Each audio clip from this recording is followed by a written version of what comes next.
What's up guys, it's John here. Recently, many clients asked me if I could explain basic estate planning concept to them.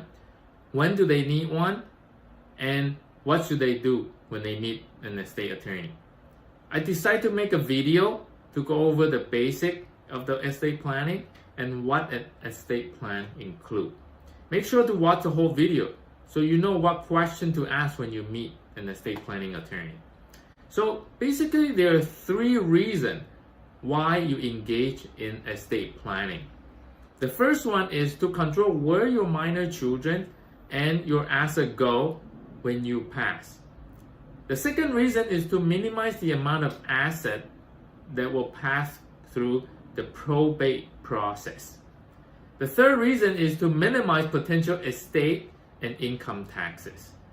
Let's talk about the first reason. To control where your minor children and your asset go when you pass. So there are 3 basic legal documents you will need in any estate plan. There's going to be a will, a medical directive, and financial power of attorney. So let's go over what a will is. A will is a basic legal document that dictates who will take care of your minor children and who will manage the asset on your behalf and on their behalf when you go. Check with your family member and friend to see if they will be willing to take care of your children and function as your guardian. I definitely want to encourage you when you do this, when you write your will, you want to think of this question first. And also don't make it a secret. This is a major decision when you ask somebody to act as a guardian for your children in the event that you pass away.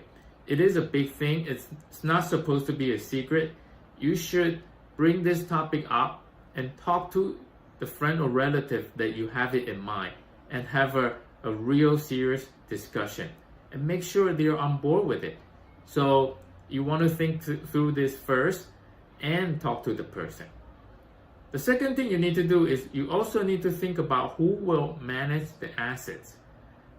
Many times, the guardian may not be the best person to manage the assets, especially when we talk about the amount of the size of the assets.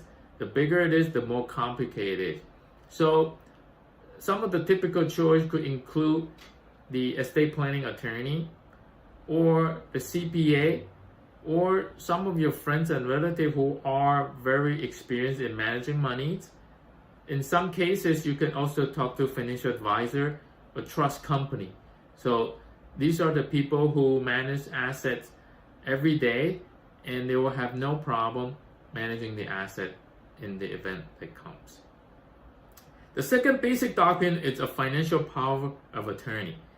It is a legal document that gives someone you appointed the power to make decisions in regard to the financial matter when you become incapacitated. For example, when you have a stroke and you go to the hospital, you can no longer make any sound financial decision anymore. People will go through your financial power attorney, see who you appointed. That person will make the financial decision for you. So this is definitely a very important document to have. The third document is a medical directive. It is a legal document that gives someone you appointed the power to make medical and end-of-life care decision on your behalf when you become incapacitated. These are the people who make very important decisions for you. So you want to think through it first. And again, talk to that person. See if he or she is on board and he is comfortable in serving in this capacity. So the second reason where you engage in estate planning is to minimize the amount of assets that go through the probate process. So what is a probate process?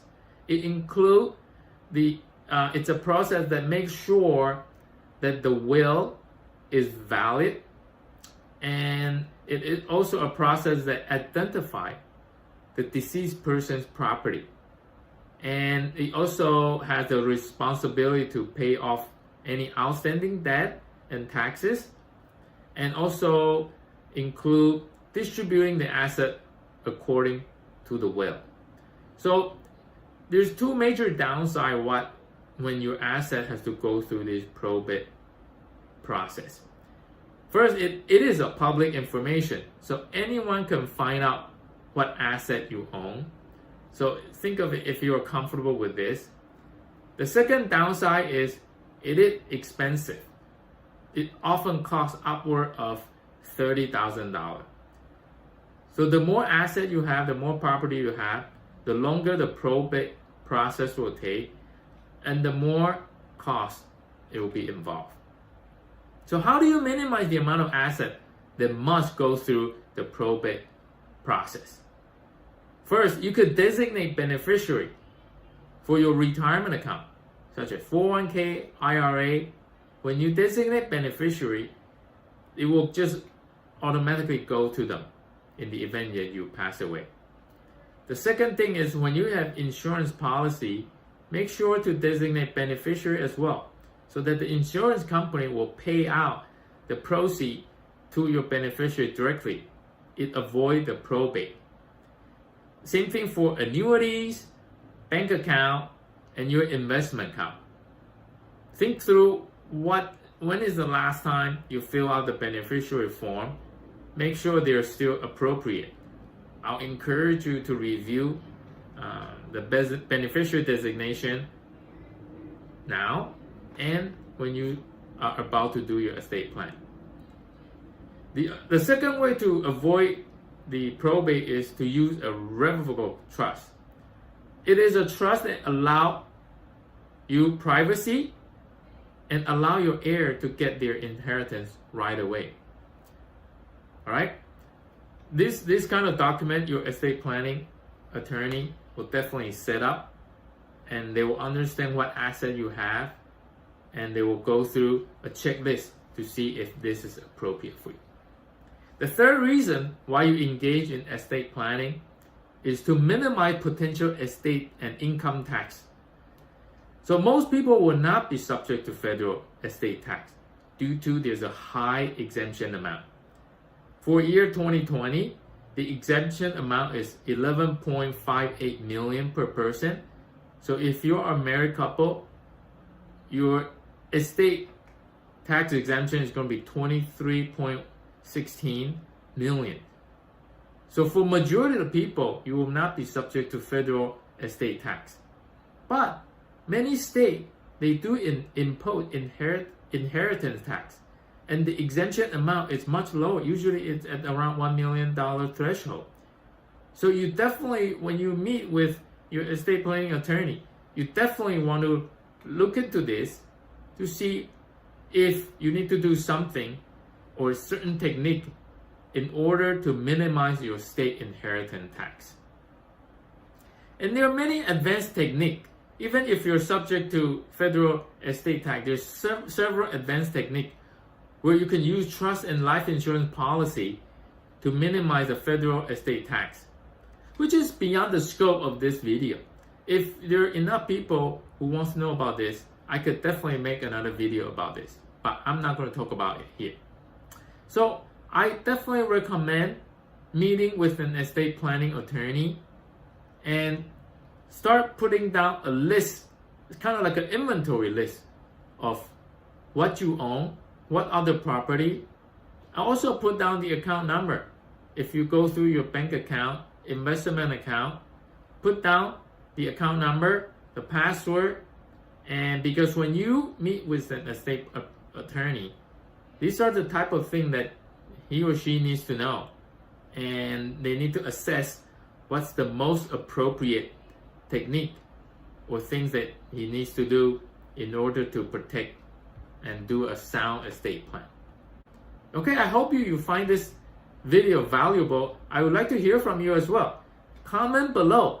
Let me know if you have a will and you have estate plan in place, or when's the last time you review your estate plan. I also do private financial consultations. Any business inquiry, my email can be found at the description below. If you learned something from this video, please give me a like and subscribe to my channel. My channel is about personal finance. I post new content twice a week, so I don't want you to miss it. I'll definitely see you in my next video.